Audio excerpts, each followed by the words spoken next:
আমাদের দ্বিতীয় অধ্যায় ছিল আজকে, সেখানে কোন বিষয়গুলো উঠে এলো এবং সেটা আমাদের জন্য কতটা আশাদায়ক? আগে কী বলে শেষ করবে সেটা আগে বলি। ভোট আজকে দেরি করে শুরু হয়েছে, জজ সাহেব ছিলেন না, 3:30 নাগাদ আর্গুমেন্ট শুরু হয় এবং যেরকম ভোট গতবার বলেছিল mister Dutta senior advocate general যিনি বলেছিলেন, গতবার বলেছিলেন ওনার আজকে সময় লাগবে। এটা দ্বিতীয় খণ্ডে ওনাদের আর্গুমেন্ট শুরু হয়েছিল এবং যখন কোর্ট আজকে হিয়ারিং কনক্লুড করলেন তখন উনি বলেছেন যে আরও দুটো অর্ধেক দিন ওনার প্রয়োজন। এবং মূলত এই জন্যে যে ট্রায়াল কোর্টের কাছে মানে সিঙ্গল জাজের কাছে বোর্ডে কোনো কথা বলার সুযোগ করে দেয়া হয়নি। বলেছেন আমাকে কাকুতি মিনতি করে কাকস্য পরিবেদনা করে আমাদের একটি সাবমিশন দেওয়ার জন্য একটি অনুমতি দিয়েছিলেন, এর বাইরে একটি কোনো কথা শোনার বা বলবার কোনো জায়গা ছিল না। উনি আমাদের কোনো সুযোগ দেননি। মানে এই যা ঘটেছে সেটাকে যদি পুরোপুরিভাবে ভালো করে বিশ্লেষণ করে কোর্টকে বোঝাতে হয় তাহলে এটা সময় সাপেক্ষ এবং অনুরোধ যে আপনারা আমার কাছ থেকে এই সময়টুকু সুযোগটুকু কেড়ে নেবেন এইটা। এবার আজকে তাহলে মূলত কাজ বোর্ডের কী বক্তব্য ছিল? বোর্ডের আজকে বক্তব্য ছিল ওনারা বিভিন্ন জাজমেন্ট দিয়ে ওনার প্রথম এবং যেটুকু আর্গুমেন্ট প্রথমে হয় উনি রিপিটিশনের কিছু প্যারাগ্রাফ নিয়ে শুরু করেন, প্রেয়ারটার কাছে যান এবং তারপর জাজমেন্ট যেগুলো দেখানো হয় ওখানে মূলত দুটো কি তিনটে পয়েন্ট ছিল। এক, যে আপনারা কি করে এরকম একটা নির্ণয়, এরকম একটা জাজমেন্ট দিতে পারলো এই কোর্ট, যেখানে প্লিডিংসে কিছু প্লিডিংসে একজন আনসাকসেসফুল ক্যান্ডিডেট বা 140 জন আনসাকসেসফুল ক্যান্ডিডেট বলেছে কিছু লোক এরকম আমার জায়গায় ভালো, আমার থেকে মেধা কম, এরকম কিছু লোক চাকরি করেছে, আমায় তাই সুযোগ দেওয়া হয়। এইটুকু তাদের মোটামুটি যা আর্গুমেন্ট ছিল। এর ভিত্তিতে এত বড় একটা জাজমেন্ট যেখানে রেসিডেন্সিয়াল লোকের চাকরি চলে গেছে, এটা মূলত ভুল। এবং কেন? কারণ কি আইন যেটা বলে, আইন কীরকম কী কেস ল যেগুলো সুপ্রিম কোর্ট বিভিন্ন পয়েন্টের উপরে দিয়েছে। সুপ্রিম কোর্টের একটা পয়েন্ট হচ্ছে যে যেরকম আপনার প্লিডিংস থাকবে তার উপর আপনাকে একটা রায় দিতে হবে।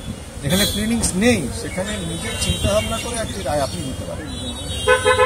তো এখানে যখন আর্গুমেন্টগুলো চলছিল, একের পর এক জাজমেন্টগুলো দিচ্ছিলেন, তখন জজ কোর্ট ওনাকে ইন্টারাপ্ট করে বলে আমি বুঝেছি, আমাকে স্ক্যামের ওপর বলে। তো তাতে যেটা মূলত বেরিয়ে এলো একটা কোর্টের মাথায় আইন একদিকে এবং স্ক্যাম এবং করাপশন আরেকদিকে। মানে রিট পিটিশনে কীরকমভাবে কার কতখানি বলার সুযোগ আছে, দেরি করে এসছে কিনা, সে সাকসেসফুল ক্যান্ডিডেট কিনা, এটা যেগুলো এতগুলো জুরিসপ্রুডেন্স আছে সেইটা উপেক্ষা করে উনি জানতে চান স্ক্যাম যদি হয় তাহলে এইসব এই যতগুলো আপনি আইন দেখাচ্ছেন বা মানে কোর্টের বিচার করা যেগুলো প্রিন্সিপাল তৈরি হয়েছে সেগুলো সেখানে লাগু হবে কি হবে না। তো উনি কিছু জাজমেন্ট, একটা জাজমেন্ট বিশেষ করে অনেকক্ষণ ধরে সদানন্দ হালোর একটা জাজমেন্ট অনেকক্ষণ ধরে আমাদেরও ছিল, হ্যাঁ, এবং ওটার উপর ভিত্তি করে উনি বলেছেন যে নিয়ার একটি অ্যালিগেশনে আপনার কিছু এসে যাবে। ওখানে মনে হয় কোনো একটা সিভিক বডির কোনো রিক্রুটমেন্টের উপরে ছিল এবং ওইখানে আরেকটি পয়েন্ট যেটা ছিল, যেটা আপনাদের সঙ্গে অনেকটা হুবহু মিলে যাচ্ছে, সেটা হচ্ছে অ্যাপটিটিউড টেস্ট। ওখানে ওনার ধারণা ছিল অ্যাপটিটিউড টেস্ট হয়নি।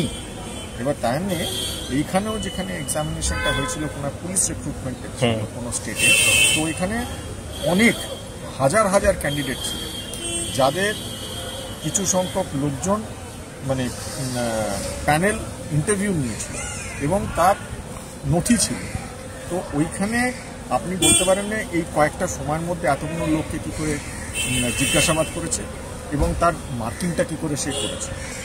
এখানে উল্লেখযোগ্য আরেকটা পয়েন্ট যেটা স্টেট খুব ভালো নিয়েছে, বলেছে 65 জনকে দেখিয়েছে যেখানে তারা বুঝি রিটেন টেস্টের নম্বর কম থাকা সত্ত্বেও ভাইভা বসিতে অ্যাপটিটিউড টেস্টে ইন্টারভিউতে তার যে নম্বরটি সেটি কম্পারেটিভলি অনেক বেশি বলছে। এখানে 65-100 জনের নাম দেখিয়ে ওই হাজার হাজার যারা পরীক্ষাতেও ভালো নম্বর পেয়েছে এবং ইন্টারভিউতেও ভালো নম্বর পেয়েছে সেটা কোর্ট দেখলেন।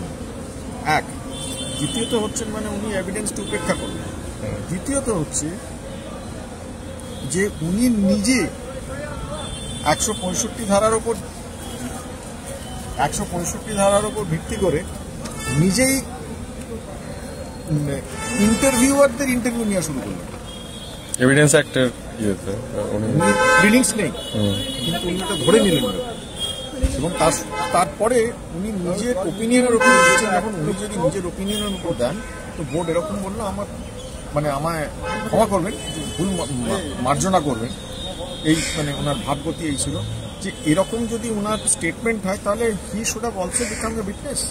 ওনারা আমাদের ক্রস এক্সামিনেশন করার আমার অধিকার চাই, তো সেটা হয়নি। এবং তারপরে লাস্ট যে জাজমেন্টগুলো দেখিয়েছেন করাপশন, তো করাপশন বলেছে যে এরকম করাপশনের ডেফিনেশন থেকে উনি শুরু করেছেন। বলেছেন এখানে টাকার লেনদেন থাকা দরকার। এক্স্যাক্টলি, আপনি একটা অনুমানের উপরে করাপশন বলতে পারেন না। তো এখানে করাপশনটা কোথায়? এখানে একটা মিসইউজ থাকা দরকার। খালি আপনার একটা আনুমানিক, তো আজকে এই অবধি দাঁড়িয়েছে মোটামুটি। এবার আরও দুদিন স্টেট বলতে চেয়েছে, 12ই জুন দেখা যাবে যে আগামী আর্গুমেন্ট কীরকম। একটা শুধু প্রশ্ন বলো স্যার, যে অ্যাপ্লিক্যান্টদের পক্ষ থেকে আজকে ফিরদৌস শামীম বলার চেষ্টা করছিল, সেই ক্যান অ্যাপ্লিকেশনগুলো কি অ্যাডমিশন হওয়ার কোনো সম্ভাবনা বা সেরকম কোনো জায়গা তৈরি হচ্ছে? জজ এখনো বুঝতে পারছেন না ওনারা কারা, এবং ওনাদের আমি আসছি। ওকে, স্টার্ট। স্যার, যে ক্যান অ্যাপ্লিকেশনগুলো নিয়ে যে প্রসঙ্গ উঠে এলো, সেখানে কি ক্যান অ্যাপ্লিকেশনগুলো কোনো অ্যাকসেপ্ট হওয়ার সেরকম কোনো সম্ভাবনা দেখতে পাচ্ছেন? দেখুন, এখানে 19/5/2023 অর্ডারের উল্লেখ আছে। আপনাদের সেপ্টেম্বর 2023 অর্ডার, সেপ্টেম্বর 2023 অর্ডার মূলত জাস্টিস মোহন সিং বলেছিলেন এই মুহূর্তে আর অন্য কোনো ডকুমেন্ট ইত্যাদি কোনো অ্যালাউ করা হবে না, কারণ কি ওখানে একটা ক্যানের উল্লেখ ছিল যেখানে ইমপ্লিমেন্টের সঙ্গে নতুন তথ্য দেওয়া হয়েছিল বলে এরকম নতুন তথ্য দেওয়া সম্ভব না। এটা at this point of time আমি আর কোনো নতুন তথ্য শুনবো না। ওটা হচ্ছে সেপ্টেম্বর 2023, 7 কি 4 সেপ্টেম্বর 2023। ওটার মধ্যে 19/5/2023 অর্ডারের কিছু উল্লেখ আছে, যেটা হচ্ছে জাস্টিস তালুকদারের অর্ডার। ওখানে যে ক্যানগুলো ছিল বলেছে কোনো ডিসপোজ অফ, তো একবার দেখতে হবে যে ওই ক্যানে কী ছিল। এবং আমাদের মূলত যেটা মেন অন প্রিন্সিপাল অবজেকশন, 140 জন পিটিশনার ছিল আনসাকসেসফুল ক্যান্ডিডেট। এখন নতুন করে ওই আনসাকসেসফুল ক্যান্ডিডেটের সংখ্যাটা বাড়ানো যাবে। এক্স্যাক্টলি স্যার, তোমরা পিটিশন করোনি, তোমরা এখন এসে আমাদের আপিলে মাতব্বরি করা চলবে না। এক্স্যাক্টলি, তোমাদের you have no locus. Thank you. এবং এটা জজকে পুনরায় মনে করিয়ে দেওয়া হয়েছে, জজ রাজারা প্রত্যেকবার চান ওদের কথা শুনতে, কিন্তু বিব্রত হয়ে যায়। ওটা হচ্ছে ওটা ঠিক ওনার উঠে যাওয়ার একটা হচ্ছে মূলত একটা সিম্পটম। Thank you sir. ঠিক আছে, উঠে যাবেন বলেছি।